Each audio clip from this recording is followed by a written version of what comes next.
Hi, welcome back to Christine's Home Affairs. The other day, Chris and I were in the shop and a lady came in and asked me, with all of the bags that I've got on display there, do I have a string bag?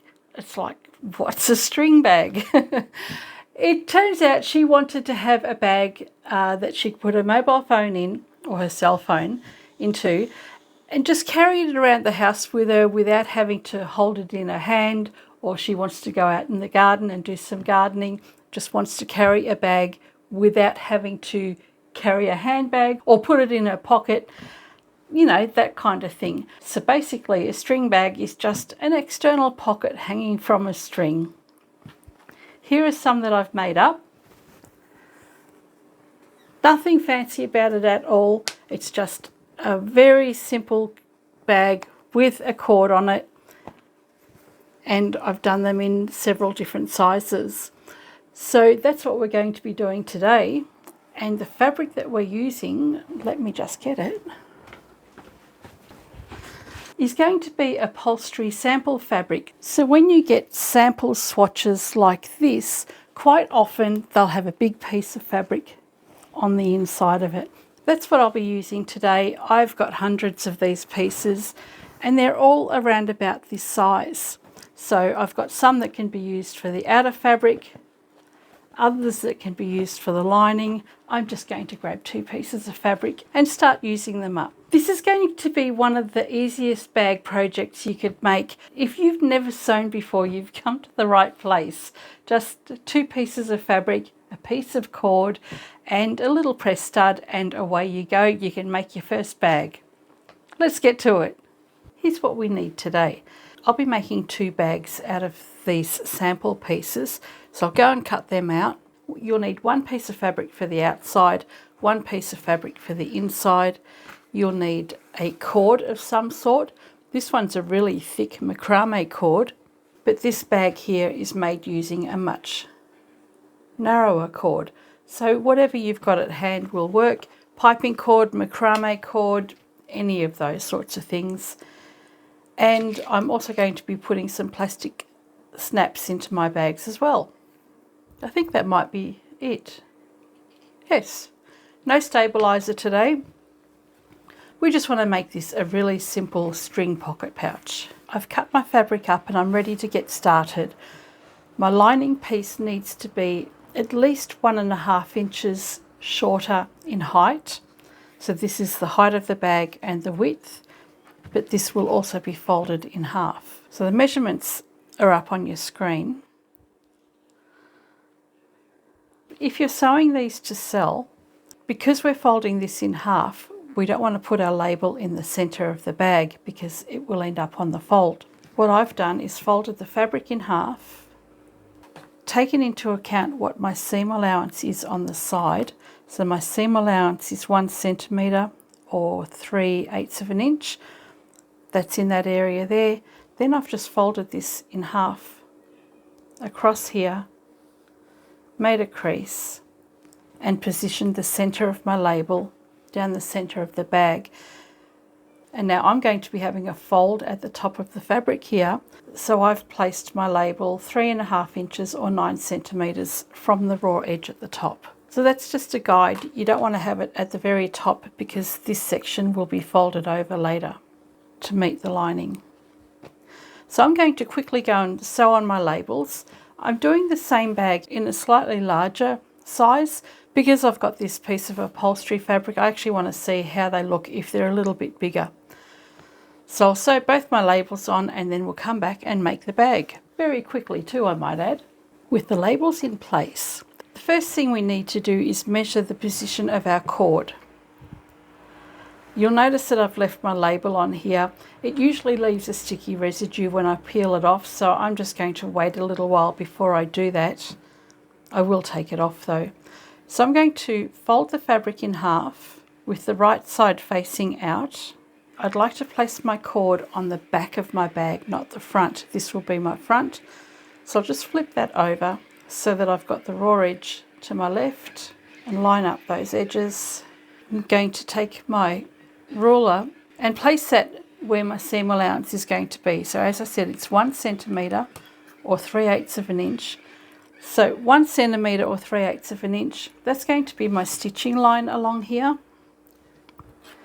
And my cord needs to sit somewhere along there. I'd like to have mine positioned 2 centimetres or 3/4 of an inch from the folded edge. I'll just secure that in place. There's no right or wrong position for these, so you can put them anywhere you like. And with my ruler lined up at my seam line, I'm going to make that same measurement from where my seam line will be, and I'll also secure that at 3/4 of an inch or 2 centimetres. So when you open your fabric out, you're going to have your cord on one side. It'll be evenly distributed because we've taken into account our seam allowance. Because I'm using a macrame cord, you can see that there are lots of strands of thread within it. I don't want this to pull out of the fabric when people are using it. So I'll be stitching this really well. So I've sewn that at just over 1/4 of an inch from the outside edge, but I'm also going to sew it again in a little bit further. And it will be reinforced again later when we fold the fabric over.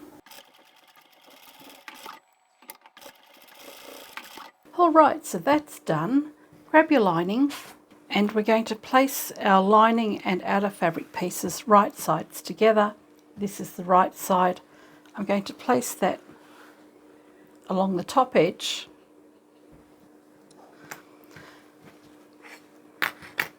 And with the stronger fabric faced up, I'm going to sew right along the top here with my 1 centimetre seam allowance. Once I've done that, I'm going to open the fabric out and I'll top stitch and back stitch at each end.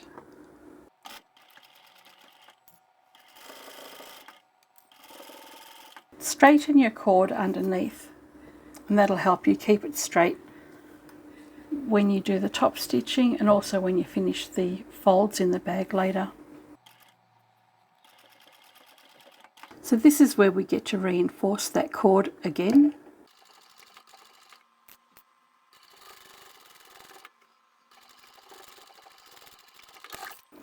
Now I'll separate the fabric, and we want to keep our fabric separated at this point. Send the cord over to the left where the outer fabric is. The seam underneath is going to be folded over to the lining, and the reason for that is that we have so much bulk with the cord that we don't want the cord folding back up over the outer fabric and then creating so much bulk. So you want that seam toward the lining. It's just a narrow top stitch.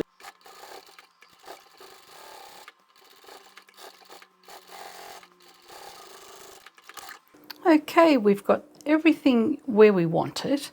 Let's fold our fabric in half, keeping the cord to the inside. We don't want to be sewing over that.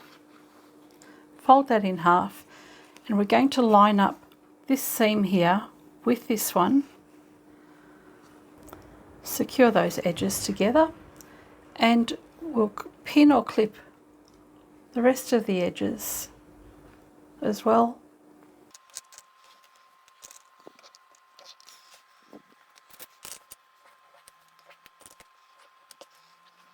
I'm still not ready to take off this paper because that sticky residue underneath will end up getting stuck to my presser foot. So I can peel this off later anyway. We're going to start sewing from where this clip is here. I'm leaving an opening on the side of the bag of about a hand's width, smaller if you like.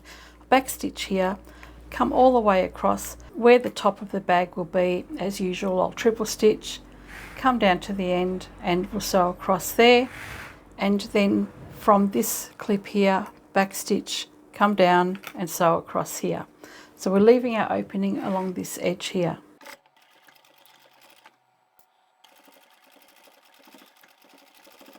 Just make sure when you're sewing that the cord is not in the area that you're going to be stitching over.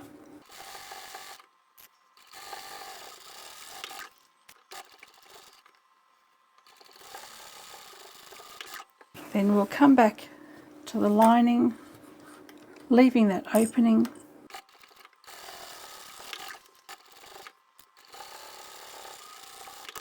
Okay, now we can trim the corners, cut across the bottom corners.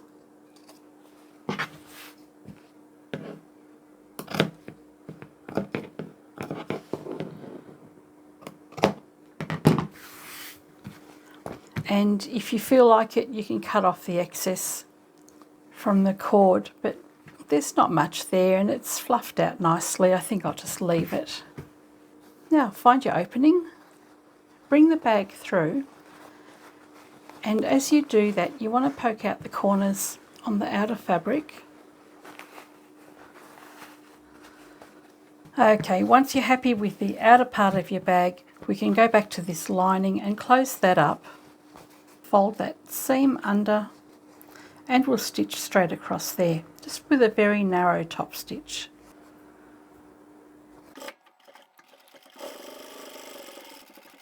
Alright, that's closed up on the side. One of the reasons I often like to have my seams on the side is that when I'm making so many bags, I don't want to have to be changing my thread all the time. And having the stitching on the side means it's less visible. So fold the lining to the inside of your bag, and if we leave it like this, the lining is actually going to be sitting right about here at the bottom of the bag. That's not what we've come here for. You're going to keep on folding this lining under to separate it from the outer fabric if you need to, and fold the outer fabric down until that lining sits comfortably at the bottom of your bag. So the cord will actually sit to the inside of the bag as well. If you poke out all those corners on the inside, keep pushing the lining down until it meets up with the bottom of the bag. This is just a nice cheats way of doing it without having to measure the inside. So once you're happy with everything sitting nicely at the bottom, we're going to go back to the machine and reinforce this cord again. So we've got the fold over of the outer fabric. We're going to sew all the way around the entire top section of the bag with a top stitch. I will once again triple stitch over here because this is likely to be moved around a lot. I think it's safer just to give this a little bit of extra support. You're going to have so much stability in these handles that the cord should never come undone. I usually prefer to sew with the outer fabric faced up, but in this case I want to see the cord, so if I sew with that faced up, I know that I can get this lined up nice and evenly.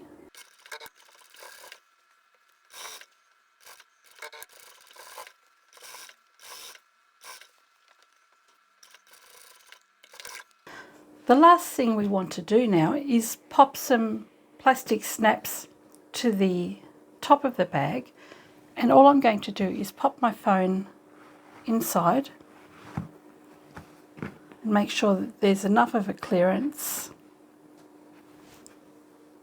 Grab an awl or something that's got a really sharp point on it that can poke a hole in your fabric, and you want to find the center of your fabric and come down about 2 centimeters or 3/4 of an inch and poke that all the way through all of the layers here. Then we'll grab one of the end caps. We'll place this cap through the hole that we've made on the outside, and we'll grab one of our other bits, place that over the top, and with your clamp you can press that together.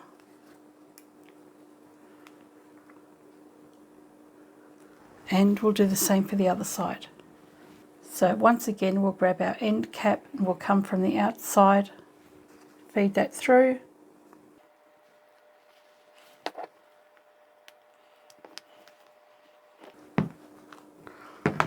and there we have it. A neat little hanging pocket.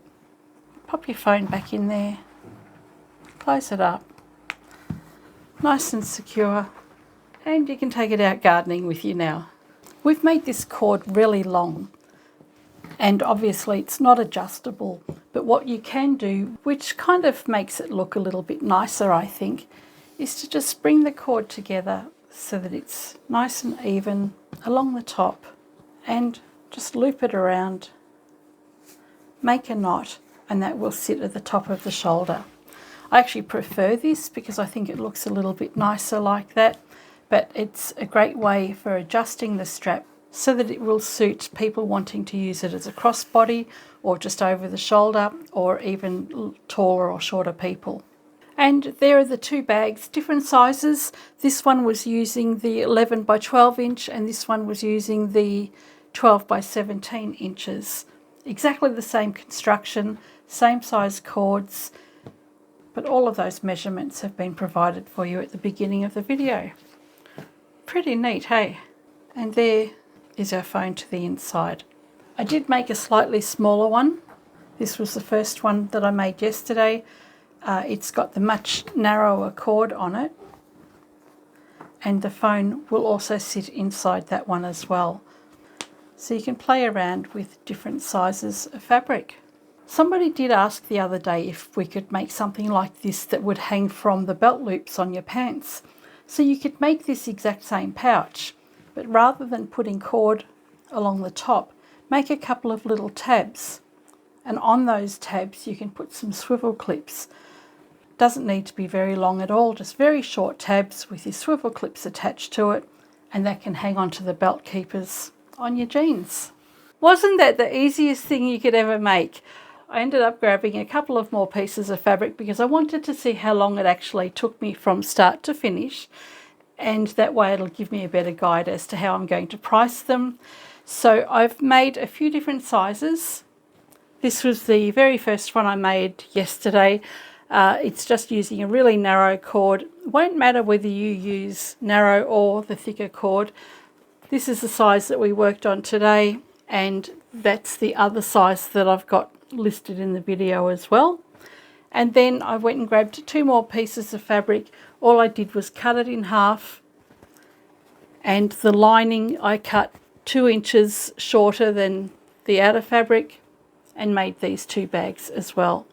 So I think these are going to be a great way to get rid of those sample fabric pieces that I've had lying around for, I've had them lying around for over 2.5 years, because it was back when I had my wrist surgery. So I'm glad that I finally found something that I can do to use up the fabric that is super quick to make. There are no zips, no bindings, simply lined, simple press stud, simple cord. Too easy. And I don't even have to box the corners. I think these will actually do well in whatever sizes I make them in. And I have actually sold small phone pouches before. I did a video ages ago that had a little hook that hangs onto your pants. Those sold pretty well, so I think these ones will do well as well. It took me 29 minutes and 37 seconds to make 2 of these. That's from start to finish. My labour rate recently has been going up to $60 an hour. So if I can get 2 of these done in half an hour, that's $15 worth of labour. I think these bags are worth more than $15. I also have to take into account the expense for the cord, the plastic snaps, my labels, and if I were to buy this fabric, I would have to take that into account as well. So if I purchased the fabric, I would add the cost of fabric plus some, because I'd have to go out and buy it or source it somewhere. As it turned out, I didn't have to buy any of this fabric. So the processing time to get rid of labels, to get it off the sample board, that's all incorporated in my labour rate. The cord only cost me about $1 or $2. In fact, it didn't cost me anything. It cost Mum, because she's the one that bought it and gave me a whole roll. So thanks, Mum. And the labels and the snaps, less than 30 cents for the 2. I'm going to put $20 on the bigger bags. That more than covers any expenses that I've got, and definitely covers my labour. The smaller one like this, I think I'll make that $15. That one will be $15, and this medium-sized one will be 20 as well. So that's how I'm going to price them out. I think they'll do well, so let's hope that next weekend when I go into the shop, they'll start selling straight away, and I'll have something to report at the end of March when I do my next quarterly update. Anyway, I hope you've enjoyed this video, and I shall catch you next time. Bye for now.